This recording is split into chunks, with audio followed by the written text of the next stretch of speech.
Caríssimos irmãos, encarnados e desencarnados, que Deus nosso Pai, que Jesus nosso irmão maior, possa nessa noite, como sempre nos assiste, moldar nossos corações e nossas mentes para que nós possamos assimilar o máximo possível das histórias do Evangelho, das histórias dos livros do nosso irmão Emmanuel, nosso querido Emmanuel, que com tanto carinho trouxe para nós várias mensagens e alertas para o nosso dia que nós estamos enfrentando ultimamente. O capítulo de hoje, número 154, renunciar. É curtinha a palavra. Se tirar o R, fica renúncia. E foi esse livro que nós recorremos. E vamos relembrar aqui hoje, tentar colocar um pouco dessa história maravilhosa da nossa irmã Alcione. Mas antes disso, nós vamos na Bíblia, como nós sempre temos feito, que é bastante interessante nós buscarmos a fonte onde tudo foi iniciado, há alguns milênios, e lá,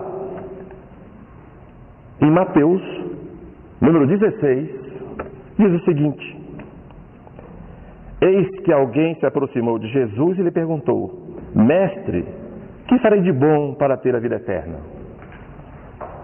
Respondeu-lhe Jesus: por que me perguntas sobre o que é bom? Pois que só bom só existe um, que é Deus. Jesus falando isso. Ele não se considerava bom. Olha que interessante, está na Bíblia isso. Se você quer entrar na vida, obedeça aos mandamentos, aos 10 mandamentos. Todos nós lembramos. Não vale a pena aqui falar dos 10 mandamentos, mas Jesus disse: siga os 10 mandamentos que Deus nos trouxe, que você vai conseguir a vida eterna. Mas ele não ficou satisfeito, esse jovem, e disse: a tudo isso, aos 10 mandamentos, eu tenho obedecido, mestre. O que é que me falta ainda? Se eu sigo todos os mandamentos que Deus mandou, o que é que me falta para mim conseguir a vida eterna? Jesus respondeu, número 21 do mesmo capítulo: se você quer ser perfeito, vá, venda os seus bens, dê o teu dinheiro aos pobres e você terá um tesouro no céu. Depois, venha e siga-me. Não é fácil. Na época, então, que era dificílimo arrumar qualquer trocado, qualquer moeda, qualquer denário. Aí vem o capítulo e o versículo de hoje, Mateus 19, 29. Aquele que houver deixado pelo meu nome sua casa, os seus irmãos, ou suas irmãs, o seu pai, a sua mãe, a sua mulher, os seus filhos, as suas terras, receberá o cêntuplo de tudo isso e terá por herança a vida eterna.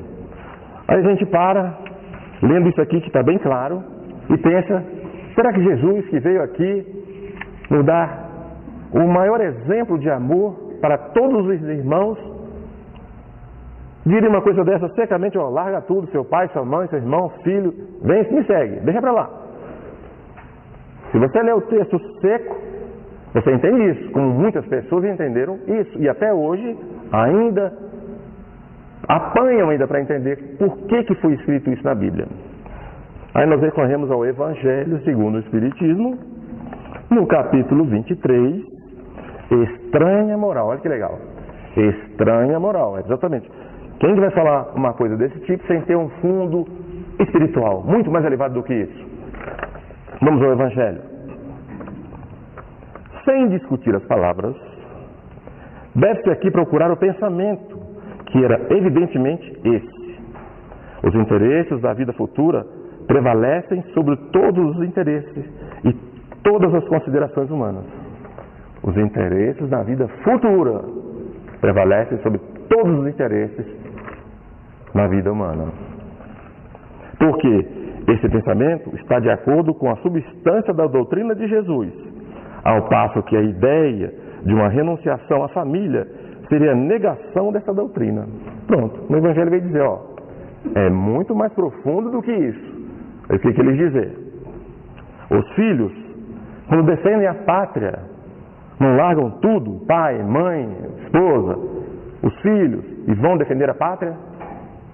Por esse motivo, eles amam menos o seu pai, sua mãe, os seus filhos? Não. Eles têm um motivo maior a seguir, uma vontade de representar a pátria, de defender o país, mas não é por ele defender o país que ele vai deixar de amar os seus. Olha que bacana, está no Evangelho segundo o Espiritismo. A menina que deixa sua casa e vai para longe, outra cidade, outro país, com seu marido, deixa de amar os seus pais, os seus irmãos. Por isso, não.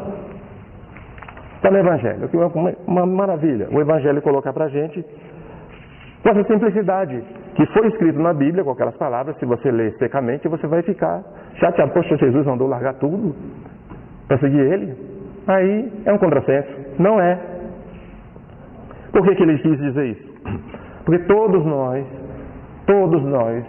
necessitamos de vincular o nosso espírito a Deus, a Jesus, aos espíritos amigos, aos espíritos desencarnados que estão aqui hoje conosco. Todos nós trouxemos. Quem tem dúvida, se dividir, cada um de nós trouxe 4 pelo menos. Então, se multiplicar o número que tem aqui, vai dar um bocado de espírito aqui junto de nós, de cada um de nós, acompanhando, assistindo a palestra. Ah, mas é obsessor? O que é um obsessor? Vamos acabar com esse estigma. Ah, o obsessor quer o meu mal. Não. É um irmão nosso que em histórias passadas, em vidas pregressas, nós, junto com eles, praticamos algumas coisas erradas e nós encarnamos e ele não. Aí ele fica chateado, fica com ciúme, fica revoltado e vem perseguindo a gente. Ó, você veio, eu não vim, agora eu estou aqui do seu lado para te cobrar o que você anda fazendo. Isso é para a gente acabar com esse cisma de tudo que existe é obsessor. No livro O que é o Espiritismo, tem uma história muito engraçada. Quem já leu vai até lembrar. Uma pessoa correndo na rua, andando na rua, eu até conheço uma pessoa fisicamente que aconteceu a mesma coisa. De noite andando, escutou uns passos. E começou a apertar o passo. O passo começou a apertar atrás dela, não olhou para trás com medo, falou, é alguém que está correndo atrás de mim. Deve ser um espírito, que está muito escuro. E ela apertava o passo e quem estava atrás corria também. Ela se cansou, chegou no ponto, olhou, era um cavalo que estava correndo atrás dela. Um cavalo. Não era um espírito. Então tem muita gente que tem mania de colocar tudo é espírito. Houve um barulho em casa, é um espírito. Vê na mão, na sombra, tem alguém me chamando lá na janela. Aí, se você for lá fora ver, é um galho da árvore que a luz da lua está batendo e a mão está balançando. Mas é alguém que está me chamando, é o tinhoso, vem me buscar. E começa esse tipo de coisa para as pessoas se impressionarem com nossos irmãos desencarnados, obsessores, que são amigos nossos. Por que falar isso? Porque muitas de nossas famílias, a maioria delas, são os nossos colaboradores que estão ali, mas graças a Deus e graças a esse véu que é passado em nossa mente, nós não lembramos quem são, graças a Deus. E mesmo assim, dá um trabalho danado. Então, olha só, quando a gente recebe esse conselho, ó, renuncia. Se você tem algum problema com seu pai, com sua mãe, não fique chateado. É assim mesmo. Ele não é perfeito como você queria? Não. Então, seja um espírito de renúncia, como Alcione. Aí nós vamos na história agora. E aprenda a amar aquelas pessoas que lhe tratam mal, mesmo dentro da família. Porque tem um porquê, não foi por acaso. Então nós vamos lá no ano de 1662, exatamente, numa festa muito bacana, muito bonita, num castelo formoso, em Paris, onde estavam reunidos Madalena Villamil, Cirilo Davenport, Susana Duquesne e Antero de Oviedo. Esse quarteto apronta muito nesse livro. Quem já leu vai relembrar. Quem não leu vai ter curiosidade, vai pegar esse livro e vai ler. O que acontece? Susana era prima de Cirilo. Amava ele escondido, ele não sabia. disso. Mas ela, desde novinha, tinha aquele amor, aquela paixão pelo Cirilo, achava que ia casar com ele. E na festa, o Cirilo se declara para ela, olha, para ela não, ele fala assim, olha, eu queria falar uma coisa para você.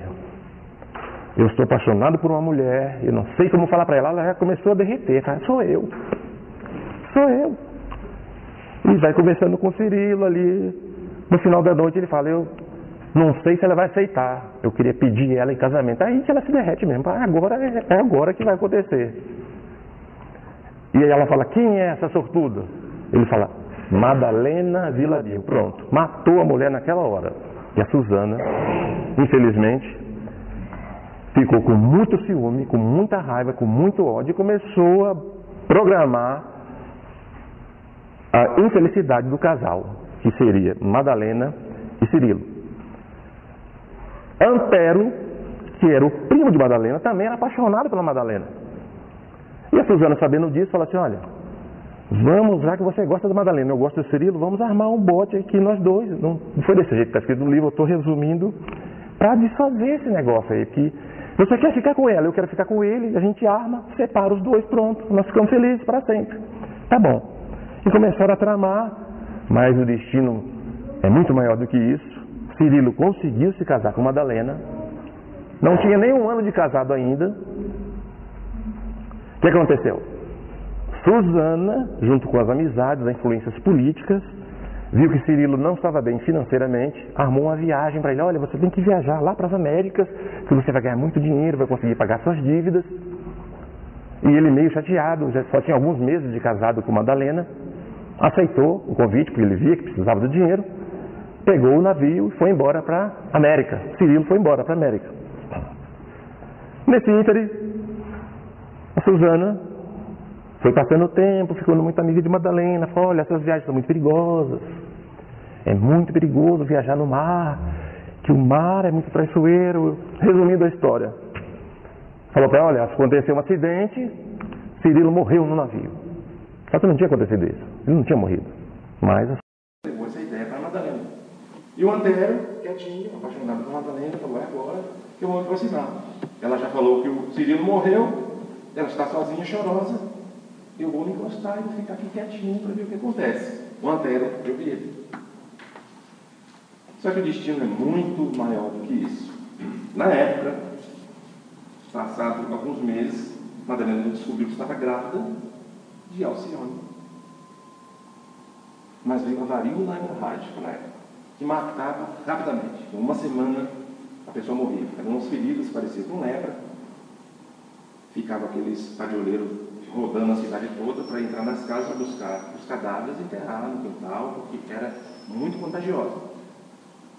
Os pais de Madalena morreram, muitas pessoas morreram, Madalena ficou muito ferida, mas não faleceu, ela ficou com os pés atrofiados, não conseguia andar mais, ainda estava grávida. E o que a Susana aprontou? Bem, o Cirilo está vivo, lá na América. E como Madalena está quase morrendo da varíola, eu vou dar um jeito aqui de melhorar a situação. Combinou com o Antero, olha, vou resolver a situação. Você some com a Madalena, vai para outra cidade, em Paris, e eu vou dar um jeito aqui, no cemitério. Ela foi no cemitério, tinha uma morta de nome Madalena Villar. Ela corrompeu um padre. Falou assim, olha, esse nome está errado, essa moça aí que morreu, o nome dela não é Madalena Villar, é Madalena Villamil.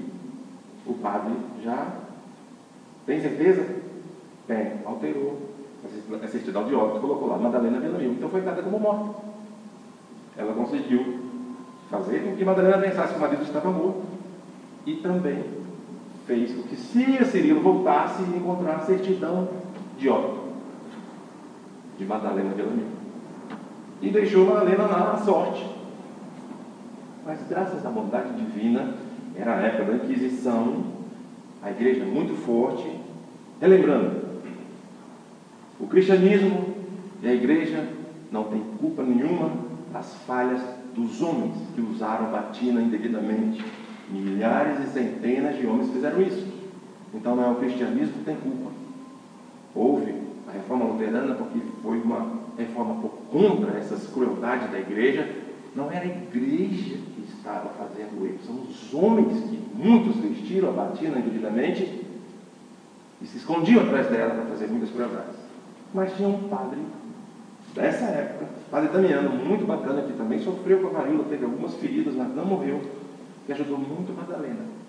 Grávida, escondeu, viu que ela estava desamparada, ela teve a filhinha Alcione, mesmo com problema nos pés, esse padre Damiano ajudou muito ela, e foi passando o tempo com Madalena, junto com a amizade do padre, e Alcione foi crescendo, menininha já tinha uns 4 ou 5 aninhos. O que acontece?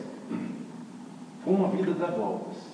O Antero ficava sempre ali de tocaia tentando agradar Madalena para tentar o amor dela de qualquer forma.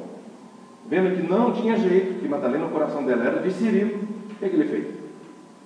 Começou a sair, beber, se meter com coisas indevidas, tráfico de escravos, tráfico de crianças, e uma certa noite ele apareceu morto. No cais do Porto apareceu morto, o Antero foi assassinado. Então Madalena ficou novamente, só ela, o padre Damiano e a filhinha Alcione. Passou alguns anos, pouco tempo, uns 4 anos, Alcione já estava com uns 10 aninhos. Um grupo de escravos chegou desesperado perto da fazenda deles e disse: olha, nós temos essa criancinha aqui, que o nosso capataz não aceita a criança defeituosa, e nasceu um menino, que só tem 2 dedos na mão direita, o pé, os 2 pezinhos são curvados, e a mão esquerda ele só mexe muito pouco.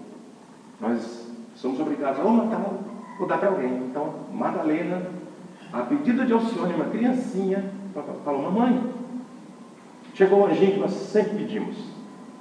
Pegou esse menino de nome Robier. Ele era um menino negro. Quem era Robier?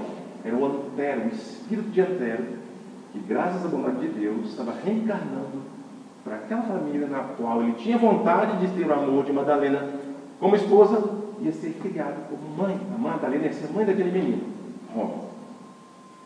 E foi passando o tempo, Alcione cresceu, já com uns 15 anos, o sobrinho do padre Damiano. O que ele fez? Já com uns 20 e poucos anos, quando viu Alcione pela primeira vez, já ficou apaixonado.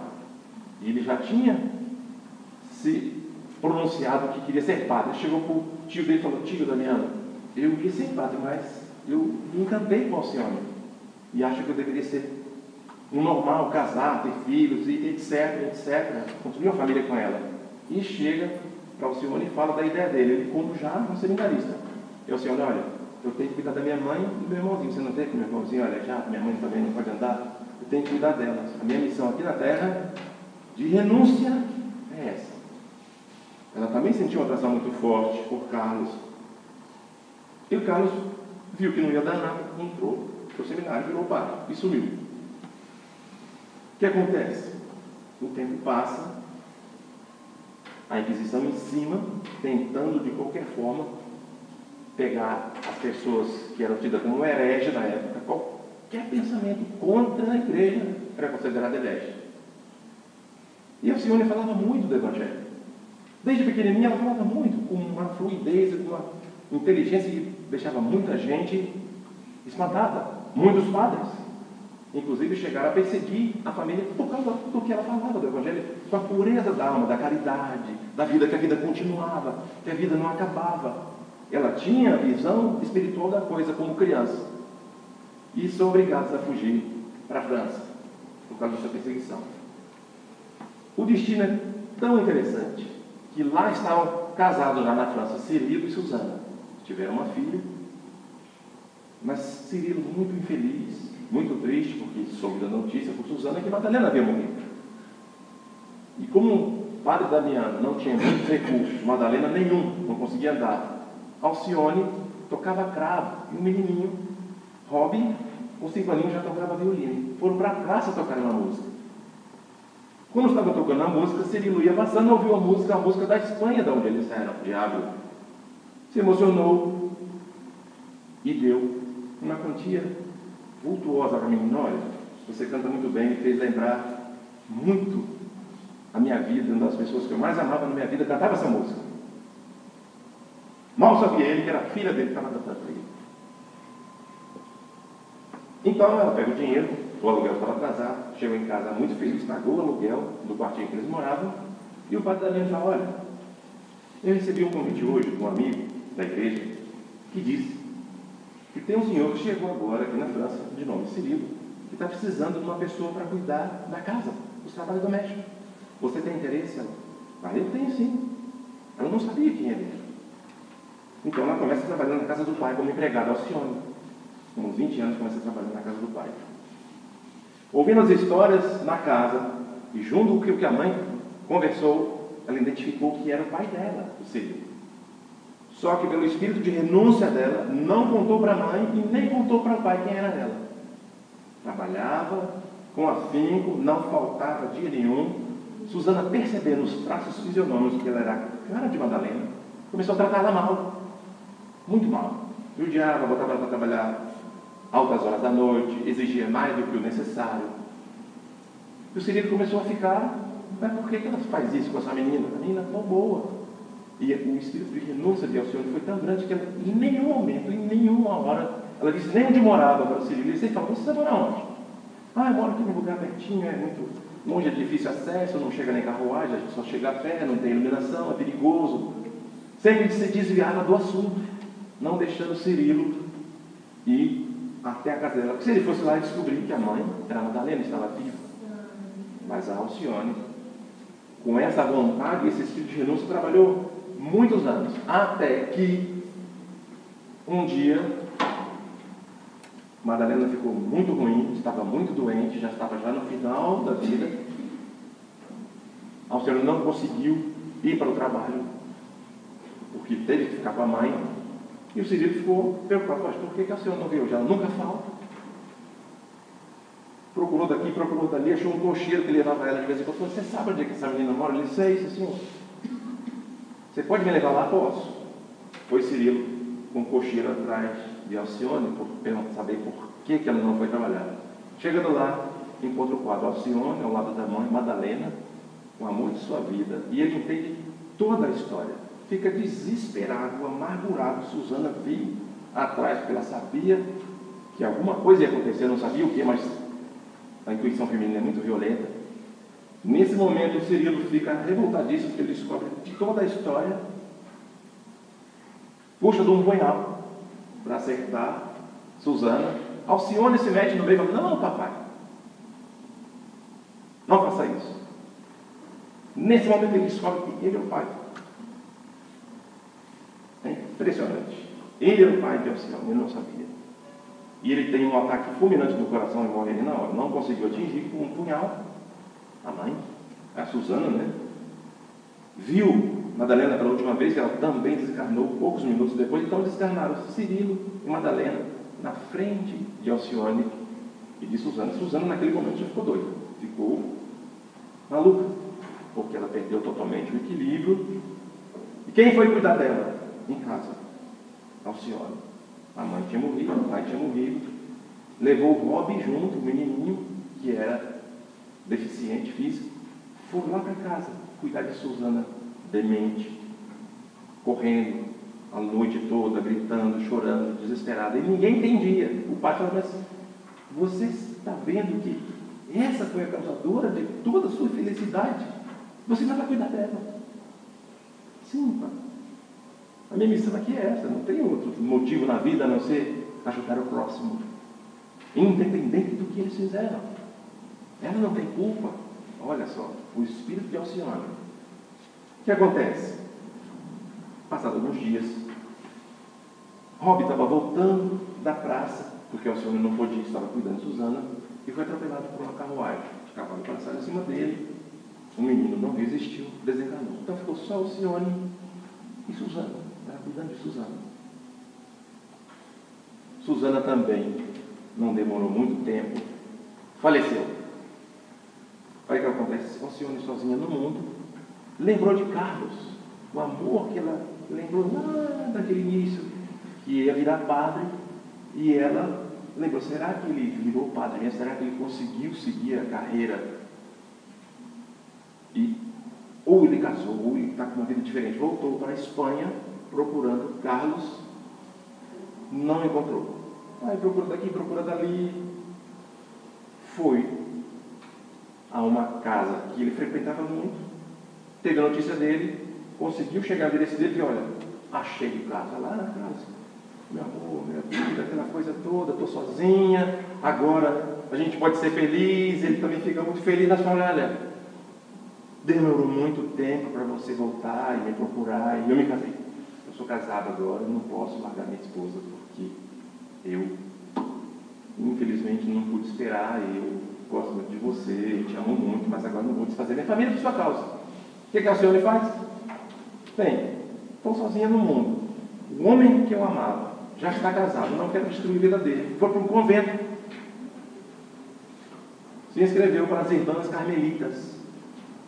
Pegou só a trouxinha, foi para o convento. Foi viver no convento. O que acontece? Dentro desse convento, a insistência dos padres que vestiam a batina, mas atuavam como homens, era muito forte, muito pesada, para cima das mulheres. Nem a Madre Superiora conseguiu ajudá-la, mas Alcione era muito forte e falou assim, eu não vou ceder aos impulsos de nenhum desses padres. E Deus vai me ajudar. Até que um chefe lá de toda a congregação, que mandava na igreja, chamou ela de herege, porque ela não queria ceder às vontades, à volúpia masculina do padre, que infelizmente vestia batina devidamente. Condenou ela a ficar numa caverna, lá no calabouço, só a pão e água, porque ela era considerada uma herege, que não obedecia à igreja. E não era isso. Ela não estava obedecendo os instintos masculinos do superior daquele convento. Passaram-se 10 meses comendo pão e água, e Alcione fraca, comendo pão e água dentro do escuro, num calabouço. Não tinha sido julgada ainda. E chega o padre que ia julgá-la. Chamava-se Frei José. Quem era Frei José? Carlos. O amor da vida dela, que a mulher dele havia traído, ele havia separado com a mulher, tinha ligado o padre, e com o ódio que ele teve na época, entrou na Inquisição, mas com aquele ódio de vontade de se vingar de todo mundo. Ou seja, Alcione vindo do sofrimento, da injustiça, e ele vindo com aquela vontade de se vingar do que havia sofrido. Na hora que ele é chamado, lá no calabouço, que Alcione já estava tossindo sangue já, nos 10 meses comendo pão e água, ele vai. Quando ele chega próximo do escuro, ele fala, por que você está abjurando? Não aceita as ordens da igreja? E ela ouve a voz e lembra, ele fala, Carlos. Nesse momento, ele desaba, porque ele, com toda aquela vontade, todo aquele ódio, toda aquela raiva que ele tinha, ele se derrete e vê que a mulher amada dele estava ali, falecendo nos seus últimos instantes. Então, meus irmãos, para a gente ver, olha só, quanta coisa aconteceu para o espírito de uma mulher, que ela não precisava nem reencarnar mais. E no preparo, no início do livro, é dito, olha, Alcione, você não precisa disso, você vai sofrer muito, porque essa pessoa que você quer salvar, que era o Carlos, ainda não está preparada. Você vai sofrer muito, você quer ir a pé, eu preciso ajudá-lo. É o amor da minha alma gêmea, eu preciso ajudá-lo. Então, como Alcione sofreu? Como sofreu esse espírito? Quem puder ler o livro, leia, que você vai se derreter de chorar. Que não é fácil você ver uma alma de um espírito nobre como esse, vir à Terra, passar por tanta coisa e não sentir raiva nem ódio de ninguém. Então, nossos irmãos que vieram aqui na Terra, muitos, não conseguem se desvincular das vontades, dos vícios, como infelizmente nossos irmãos que usaram indevidamente a roupa dentro da Inquisição.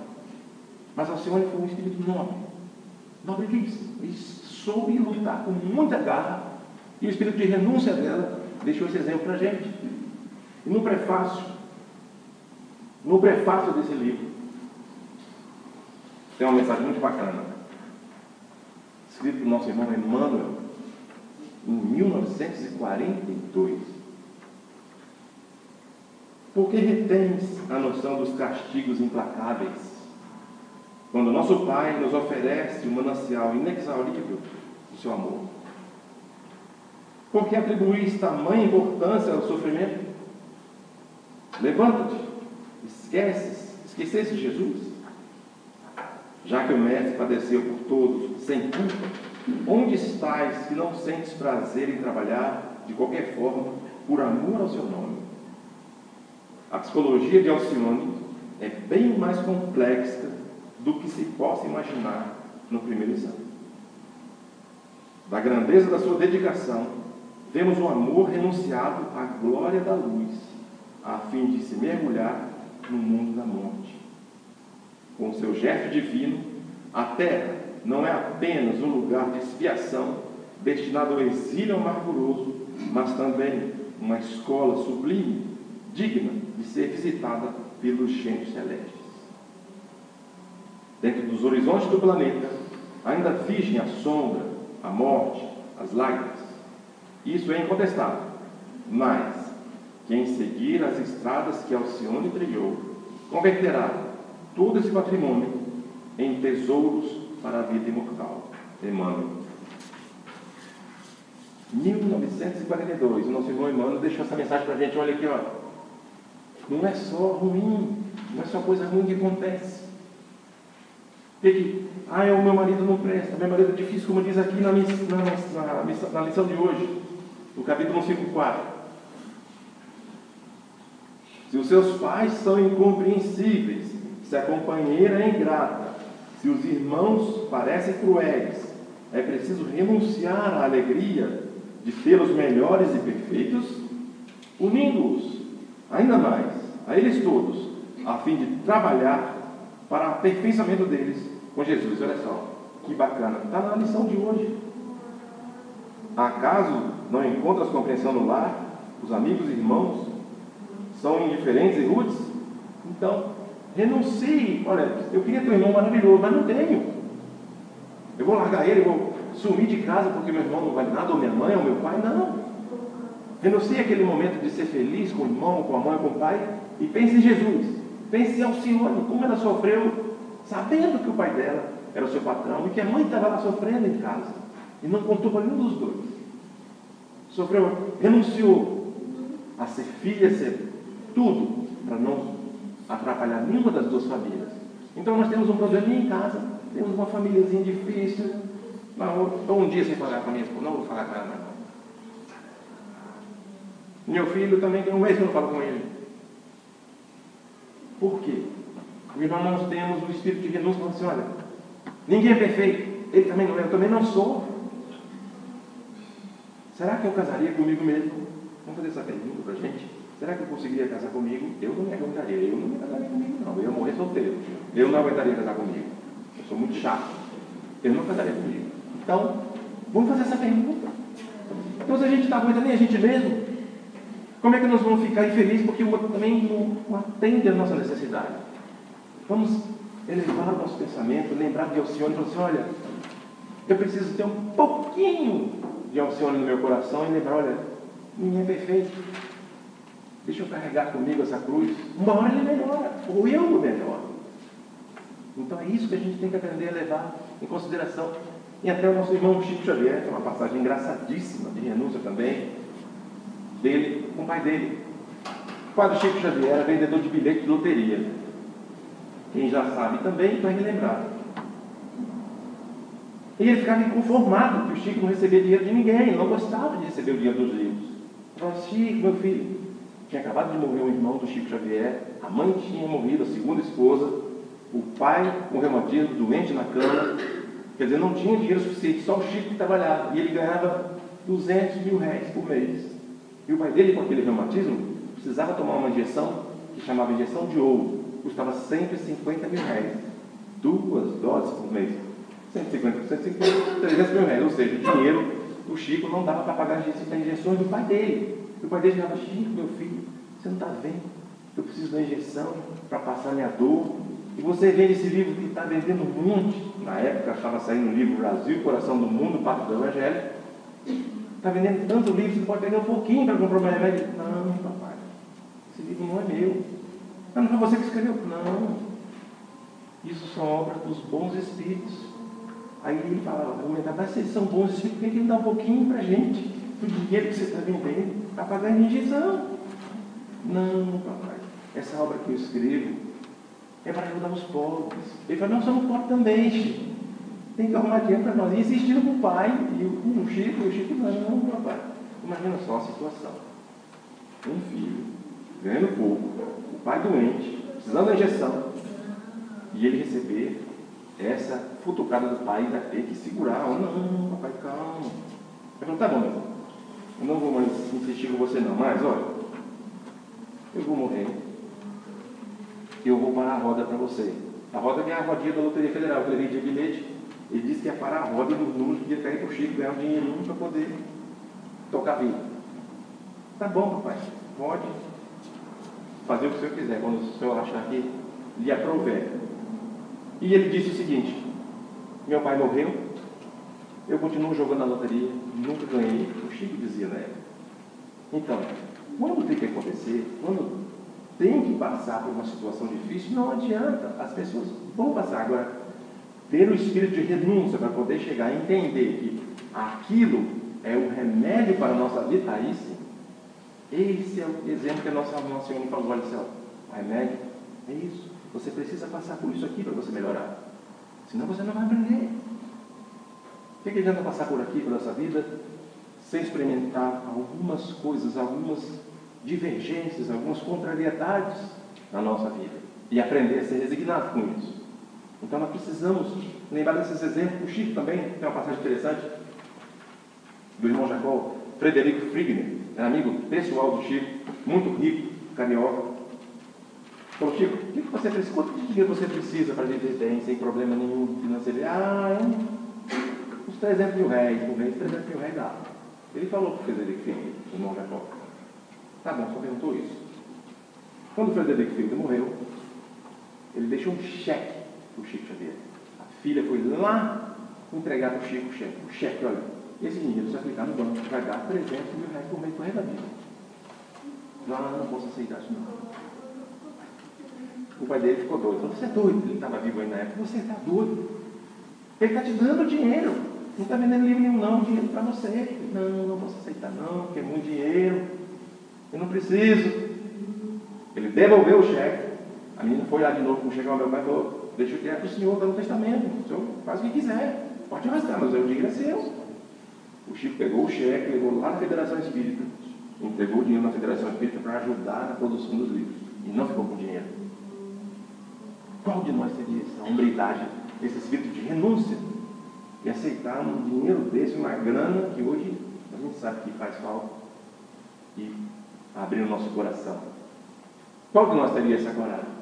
Então fica essa pergunta para a gente. Olha, as mensagens estão aqui, os livros estão aqui para todos nós lermos. Vamos aproveitar o Evangelho, vamos aproveitar a vida. E se tiver algum parentezinho nosso, dá uma olhadinha nesse capítulo 5:4, leia o finalzinho dele, até marquei amarelo aqui, ó.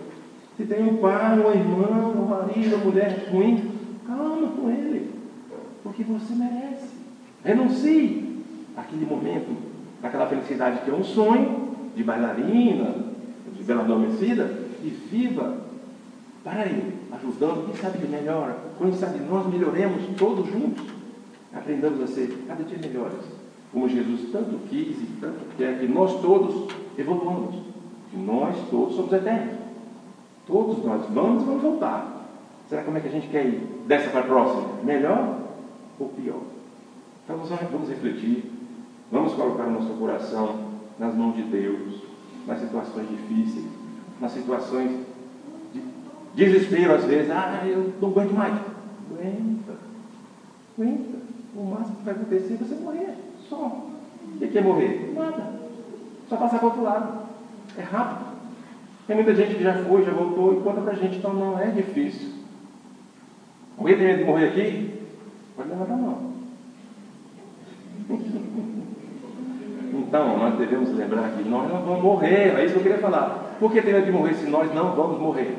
Vai morrer isso aqui, ó. O Espírito é eterno. Nós não vamos morrer, beleza. Nós somos eternos. Vamos durar muitos séculos ainda, indo e vindo. E esperamos que nessa ida e vida a gente aproveite o máximo do Evangelho de Jesus, as missões, exemplos maravilhosos como esse nosso irmão Alcione, que é um coração maravilhoso que a gente deve ler e refletir de como um espírito desse passou por aqui, poucas pessoas viram o que ela fez.